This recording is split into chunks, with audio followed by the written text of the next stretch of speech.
Oke anak-anak, tanpa berlama-lama langsung saja ya kita baca cerita tentang kesombongan membawa petaka. Sekolah sedang mengadakan kegiatan jelajah alam yang diikuti oleh peserta didik kelas 5 dan kelas 6. Mereka terbagi ke dalam kelompok-kelompok kecil. Dalam kegiatan jelajah alam tersebut, tim yang paling giat dan bisa menyelesaikan tugas dengan baik akan mendapatkan penghargaan.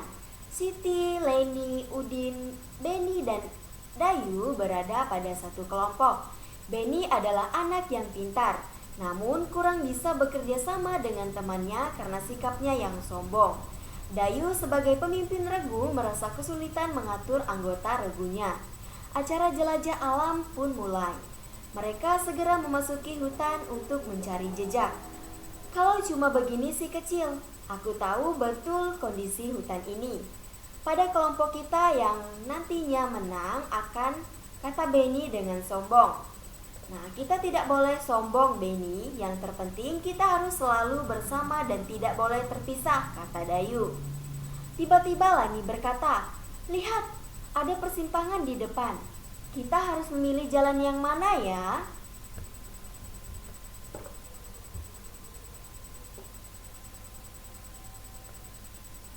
Sepertinya ada sandi yang harus kita pecahkan.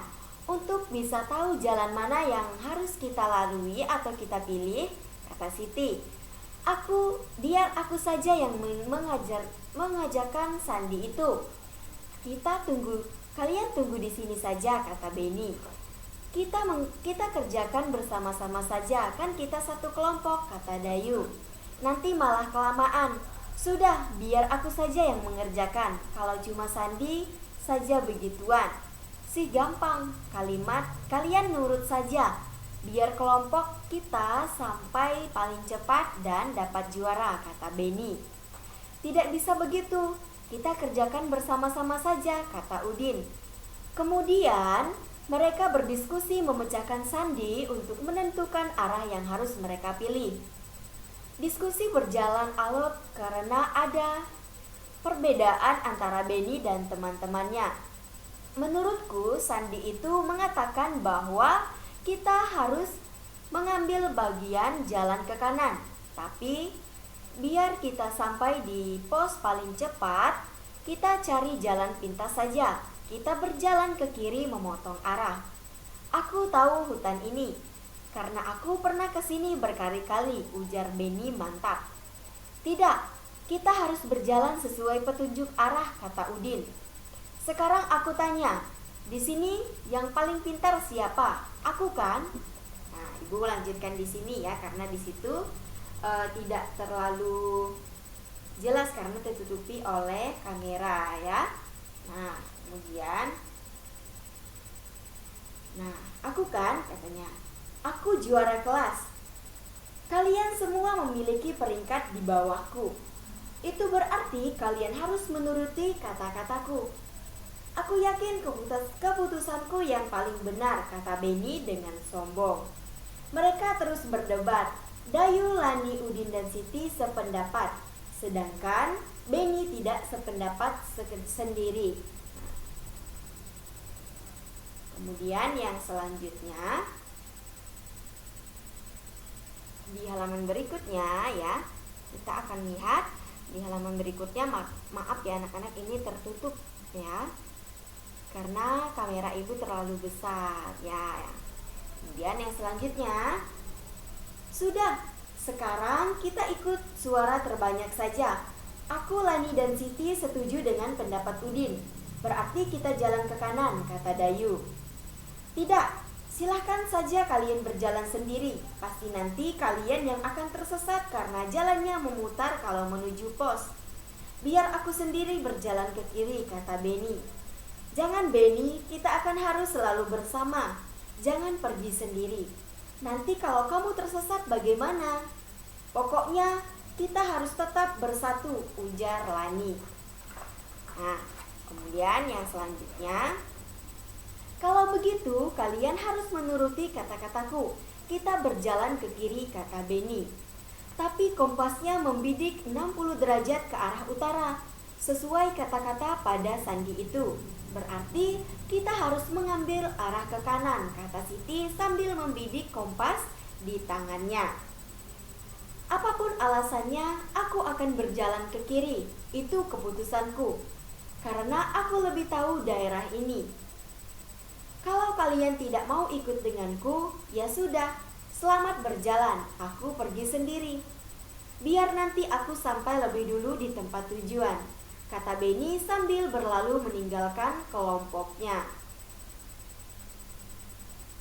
Kemudian, di halaman yang berikutnya, Siti, Lani, dan Udin dan Dayu tercengang dengan sikap Benny. Mereka berusaha mencegah Benny namun terlambat. Benny sudah berlari dengan cepat. Oke, kita lanjut halaman berikutnya. Kita lanjutkan ya. Dengan sangat terpaksa mereka melanjutkan perjalanan tanpa Benny. Sesampainya di pos, ternyata kelompok mereka nomor 2. Ada satu kelompok yang telah sampai lebih dulu di pos itu. Kemudian mereka teringat dengan Benny. Benny tidak ada di sana. Hingga semua kelompok berkumpul di pos tersebut, Benny tidak juga muncul. Mereka kemudian merasa ketakutan, khawatir jika Benny tersesat di dalam hutan. Dayu melapor pada Pak Guru. Tak lama kemudian, Pak Guru meminta Lani, Siti, Udin, dan Dayu untuk ikut bersama tim mencari keberadaan Benny. Sementara di tengah hutan, Benny bingung. Ia tiba-tiba lupa dengan jalan yang harus ia tempuh. Nah, Ibu lanjutkan di buku ini ya. Oke. Kenapa sepertinya aku harus berputar-putar saja? Dari tadi sepertinya jalan yang aku lewati sama. Aku tersesat. Coba tadi aku nurut dengan mereka.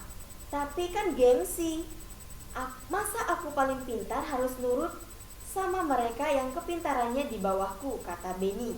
Benny menyesal, ternyata ia telah bersikap sombong.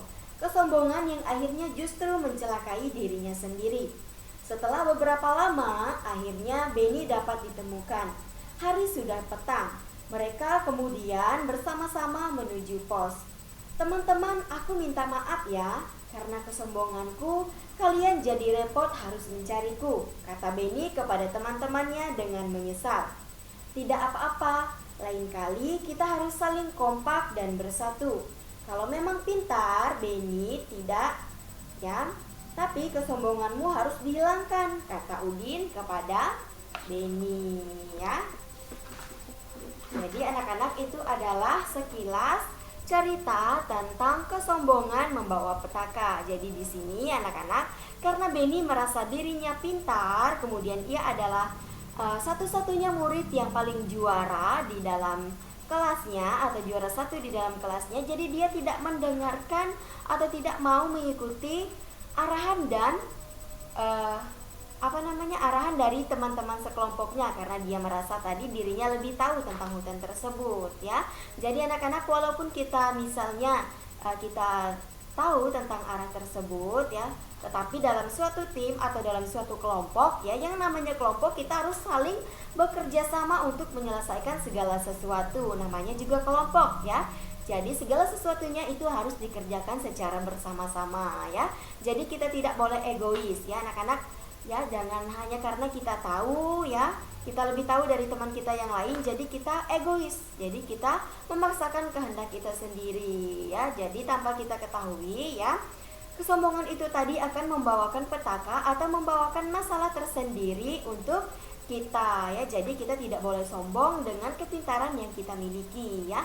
Kita juga harus mendengarkan pendapat orang lain juga, ya anak-anak. Kurang lebih seperti itu, ya, pengajaran yang kita dapat dari cerita tentang kesombongan membawa petaka. Jadi anak-anak tidak boleh sombong dengan dengan kepintaran dan keahlian atau kreativitas yang kita miliki. Jadi kita harus berbagi dan kita harus mendengarkan pendapat dari orang lain, ya.